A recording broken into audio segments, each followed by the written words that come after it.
Good evening, VV Nation. My name is Ryan. Welcome to the channel. Now, Thursdays, we always talk semiconductors. Now, I've never done a video like this before because tonight's video, I'm actually going to do only contra ETFs and how to play contra ETFs on the semiconductor space. I actually have 4 for you, different leverage style positions. Now, there's a lot of bad news, a lot of negativity, I mean, especially after seeing, Microsoft, Meta.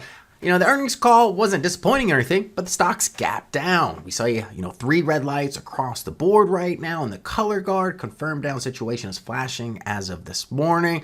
Therefore, I'm going to show you exactly how to play contra ETFs. They're more of a trading style. You definitely don't want to, buy these and just forget about them by all means, because the market tends to go up more than it goes down. So we're going to focus on 2 styles of technical chart analysis to break down these ETFs. Now, if this is something you're interested in, stick around and let's get started. Right behind me is the VectorVest 7 software. Here at VectorVest, we feel that market direction really will be the single most important factor an investor needs to be aware of.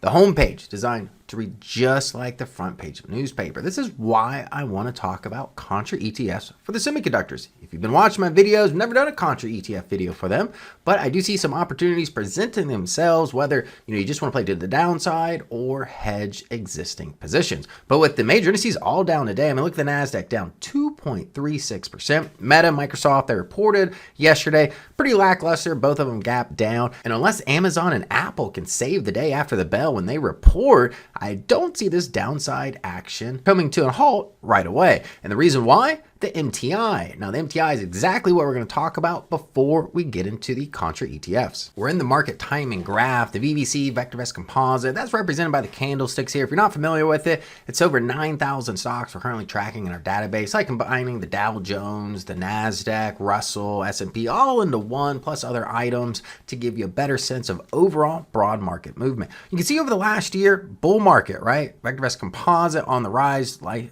nice lower left, upper right, just hit a high recently.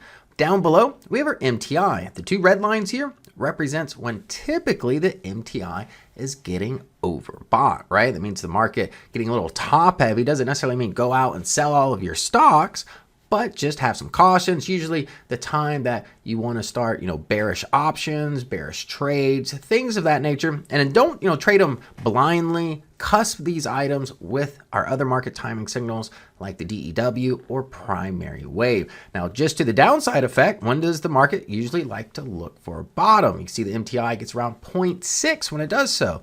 Right now, if we take a look, we see the MTI currently at 1.02, showing me that there is more downside potential ahead. And on top of that, look at the MTI itself. Had a clear upper trend, several touches. We had 3 touches on this uptrend. Finally got a clear break to the downside just last week. Here's the 4 ETFs I've got for you. And just to recap on what we just spoke about with the MTI, you really want to wait for it to get to those historically high levels, approaching 1.5. This past scenario got up to 1.45. Then we saw the retracement since then. Red lights started appearing. Just cusp of that with some of our quicker moving market timing signals, the primary wave, DEW down signal. And typically that's going to put you on the right side. Now, as far as these ETFs here, I've got a pretty diverse list. We've got SOXS. This is triple leverage playing to the downside of the semiconductor space in general, the Felix index. Along with that, we do have Nvidia contra ETF, non-leverage, so it is going to have a correlation with Nvidia itself. And then we have SSG. This is the Dow Jones Semiconductor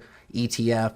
Ultra short, so it is 2 times leverage, giving a little more exposure to the space in general. And then down below, we do have leverage Nvidia 1.25%. Now, the first thing I want to say here, look, RT relative timing, they're all showing a lot of momentum to the downside right now, especially the Nvidia 1.25. This lets me know that the space is up overall, right? So essentially you'll be planning for a quick retracement, making money off that. And if it plays out and it continues, well, you would just let the position open. So let's get into these stock charts. I can show exactly how to utilize these ETFs in a simple manner. First graph layout I'm going to use, Star Search. This uses 2 sets of Bollinger Bands. Essentially, you just want price action between the yellow and white line, showing momentum here. You see it just entered the fast lane, as we call it. Nice nice full-bodied candlestick showing me confirmation right now. And as far as these ETFs, I'm not going to focus on the recommendations here simply because we don't look at fundamental analysis, just technical analysis when it comes to these ETFs. But we could see